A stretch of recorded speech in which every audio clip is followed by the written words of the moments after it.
Hey, Mon. GLoLady here. Welcome, welcome.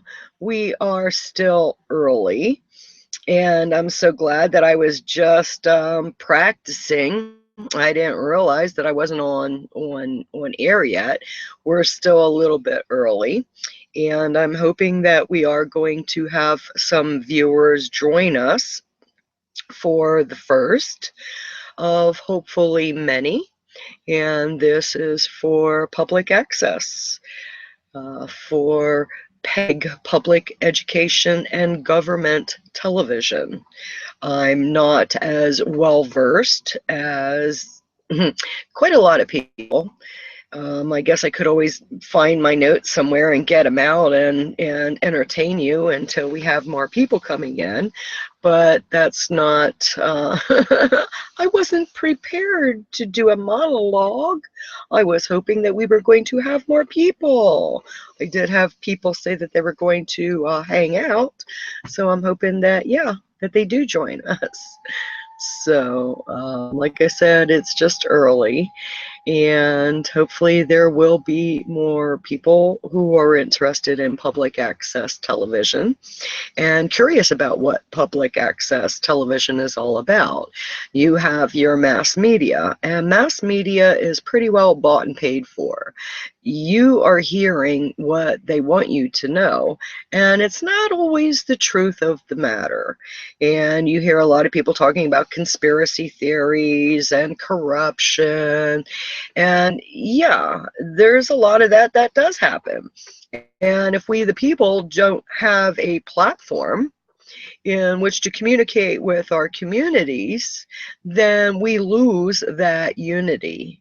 And that's the big thing about communities.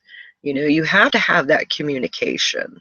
When you have that communication, you find out that people really aren't that different than you.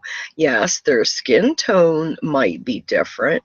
Yes, they might have been raised in a different form and fashion, but we as humans all have our opinions. And our opinions are based on how we were brought up, what we were taught. So, because we don't know what we don't know until we're taught, and sometimes what we're taught isn't the truth. If we have a platform, a First Amendment platform for we the people to communicate, we can get ourselves educated pretty fast.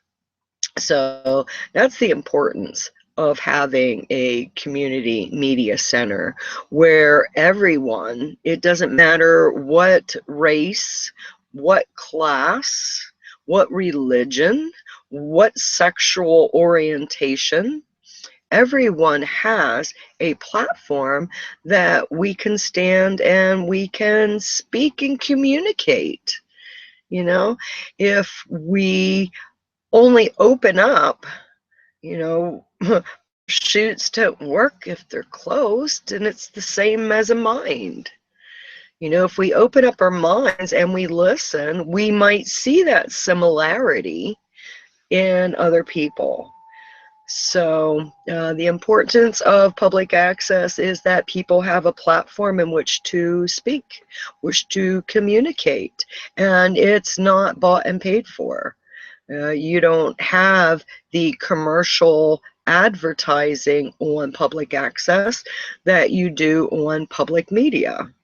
What is on your public media today? What to eat, what to drink, what to do to be happy. Oh, don't forget about those drugs to take. Yeah, those drugs that break down your other body parts. Did you ever notice how big the hospitals are getting? How big they're expanding? It's like, wow, let me see. Hospitals? Um, then you have banks. Well, banks have been the biggest buildings in your cities for how long? Let me see. Banks, pharmaceuticals, alcohol, criminal justice system. Did you see how big that's growing lately? Yeah, I haven't checked stock for a while. I think the last time I checked stock, it was like $27 a share for private prisons. Mm-hmm. Yeah, until we stop profiting on the disease and decay in society. Here's a pill.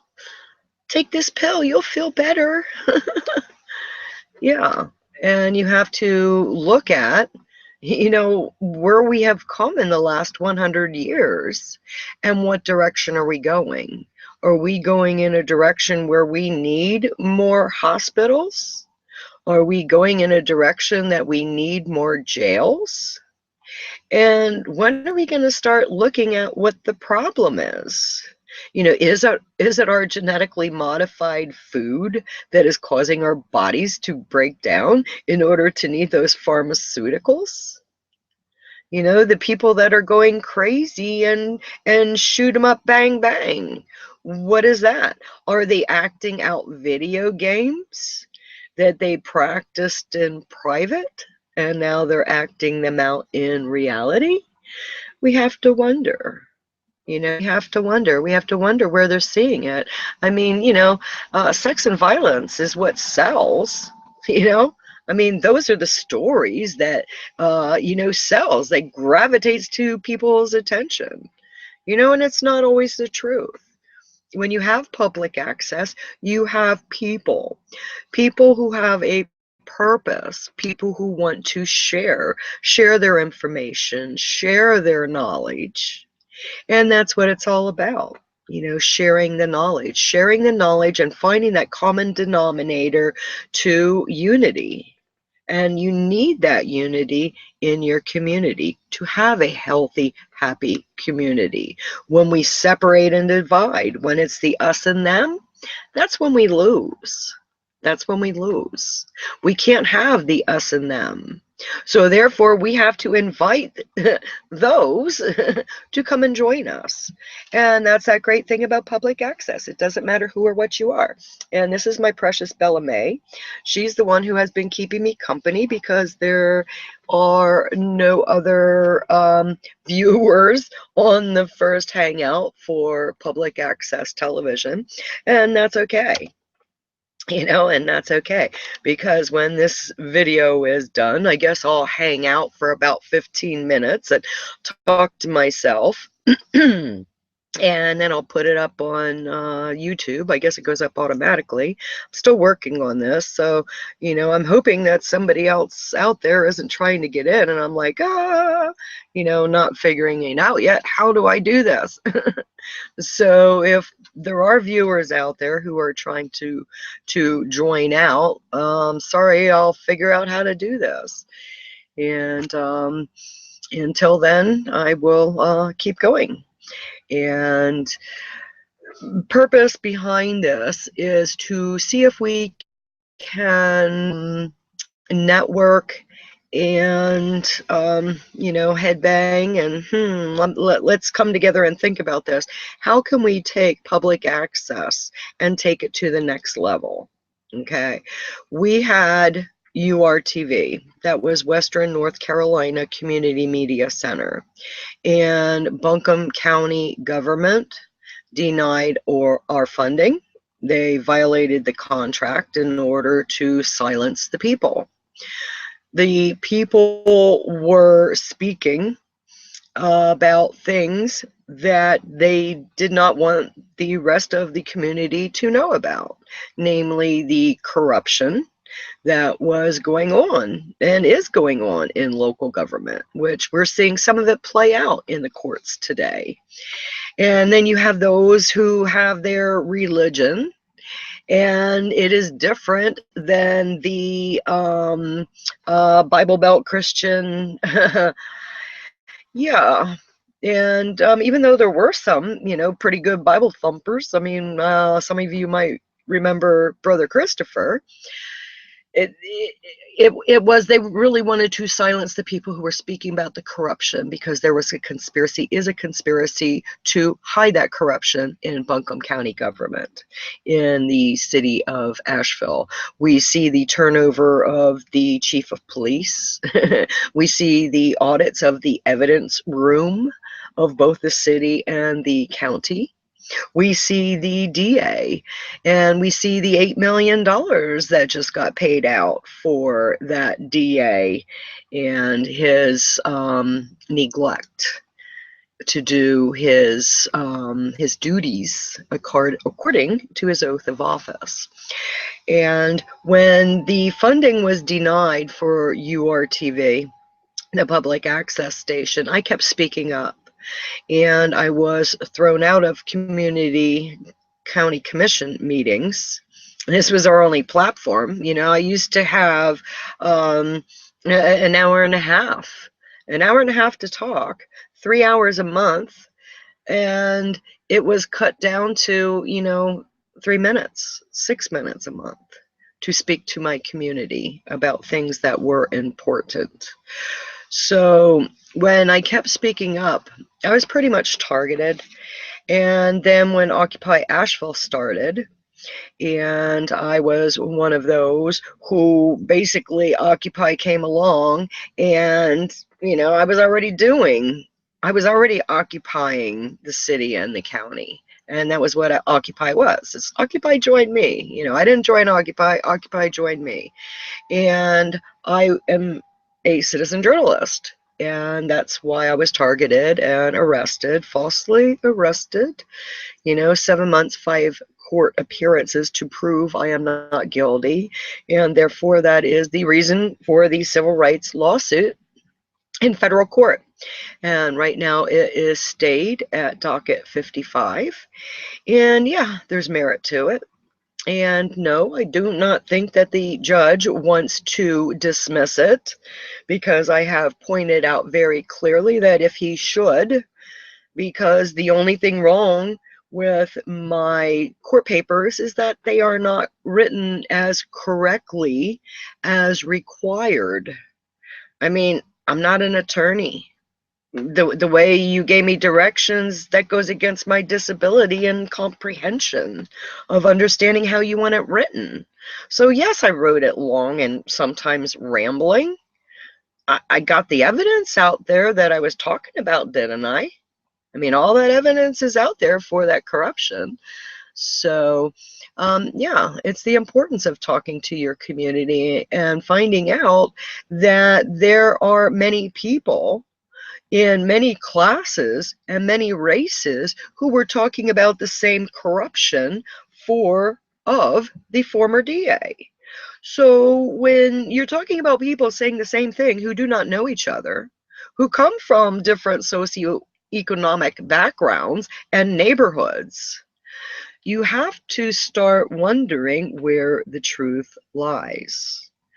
So yeah, public access is very important for the people to communicate the truth of what's going on, instead of the sugarcoating of mass media that only tells you, like I said, what they want you to know. And what they want you to know is to live in that fear, because when you live in fear, you are more easily controlled. So when people have a platform in which to speak, knowledge is power. And they don't want the people to have power. They want the people to be suppressed. So the importance of having a First Amendment platform. And if you are wondering, First Amendment, what is that? First is first for a reason. First is freedom of speech. I can say whatever I want, as long as I don't threaten to kill somebody, and then that becomes a chargeable offense, okay? Yeah, you don't want to get in there, all right? So anyhow, freedom of speech. I can say I love you in any language I want. Freedom of the press. I can speak the truth, no matter how harmful the truth may be. Freedom of religion. I can practice my religion. I have my right to honor my Father in heaven and my mother on earth.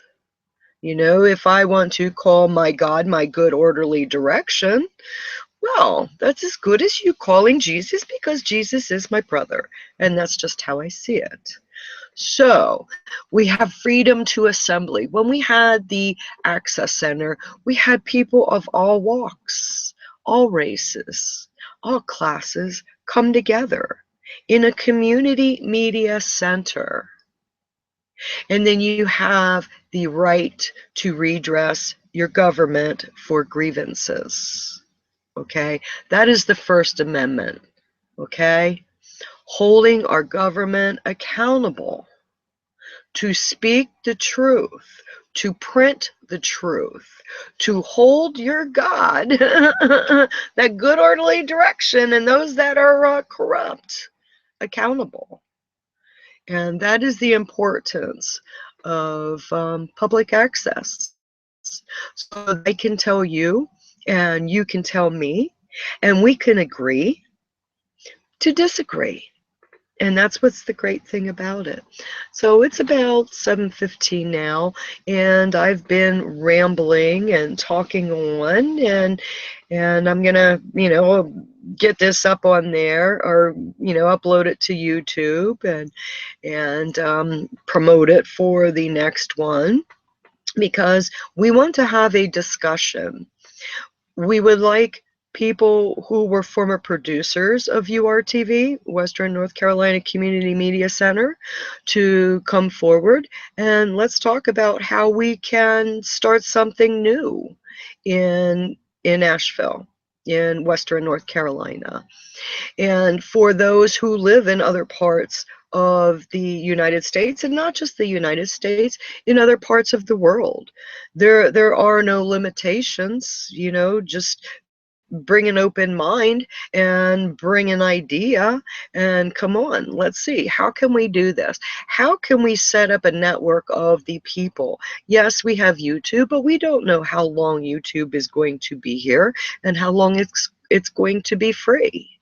Okay, all it takes is somebody with money to buy it out, and then boom, poof, it's gone. Same as Google videos. I used to upload my videos, my TV shows on Google Video, and then one day Google Video was no more either.